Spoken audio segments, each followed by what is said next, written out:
Let's unbox this napakalaking box pero gaan lang kayo siya. So what's inside? Tingnan natin. Dahil ang nabayaran ko dito is only 41 pesos. 41? Tapos napakalaki ng box. Ano kaya ang laman na ito mga madam na talagang mga Pinoy lang ang gumagamit nito kadalasan. Kailangan ko kasi dahil nabiak yung isa namin kaya umorder ako. Pero hindi ko ini-expect na ganito yung parcel niya kasi 41 pesos. Gagastos ka nito. Bubble wrap plus the box. Diba mahal? Pero hindi ko to itatapon ang box kasi lalagyan ko to ng mga ano para sa ay sakto talaga to dam. Dapat ito ko lang kinitapon yung isang box no. Lagayan ang parcel ng mga taga ano Cebu or Camiguin. Kaso hindi kasya no. Oh, ang ganda ng box nila mga madam. Hindi ko to itatapon dahil lalagyan ito ng pwede sa taga Camiguin. Pwede naman sa mga taga Cebu. Anong magkasya dito mga madam?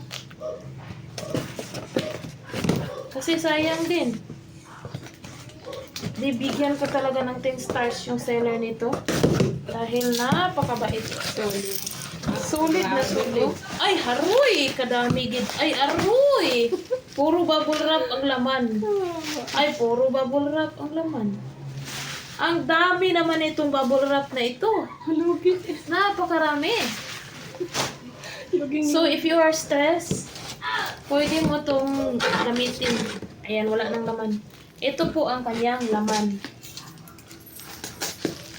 Tingnan natin ha. Ano ba kaya to? Nagrabe naman talaga yung packaging nila ay. Tadang! Ang laman po ay tabo. 41 pesos na tabo. Pero ang packaging niya is pang 10 stars talaga. Tingnan nyo ang tabo. Kaya ang tabo namin, dapat gindalawa ko na lang damno. Deeper day ang English sa ano, tabo. Oh, deeper. Mga madam, hindi po ako nag-expect na ganun po kaganda ang kanyang packaging kasi it's only worth 41 pesos. Pero maraming salamat to the seller and of course to the TikTok shop na napakaganda po ng inyong packaging at safe na safe ang tabo na nakarating. Hindi talaga siya nabasag. Kaya dahil dyan, meron po akong ibibigay sa inyo na 5 stars at of course, ang magandang review.